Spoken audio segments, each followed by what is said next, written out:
Yaani wanawake sasa hivi imekuwa mijinga kweli kweli ya. Yaani wanafurahia kukatiwa vitunguu, nyanya, hoho, yaani kukatiwa mboga mboga gengeni. Yaani wanafurahia sana kukatiwa nyanya, vitunguu, karoti, mboga mboga hizo gengeni, kutwangiwa, yaani wao kwao, yaani wanaona anarahisishiwa kabisa.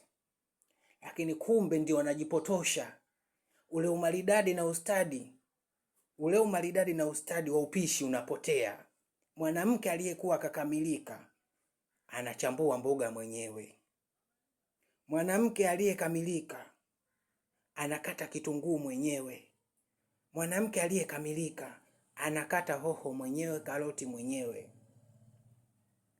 Mwanamke hujui kutwanga, hujui kukuna nazi zinakunwa gengeni. Yaani wewe ukirudi huko unafurahia tu. Sasa hivi tunarahisishiwa sana, maisha laini. Yaani mwanamke sasa hivi mingi michafu kupika, na ndio maana inapenda kitu mteremko, mseleleko. Acheni ubwege wanawake wachafu kupika. Acheni ubwege.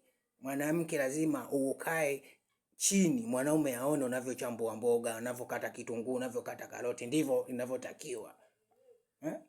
Kila kitu nakatiwa huko. Si hatari hiyo? Acheni ujinga huo, ubwege huo.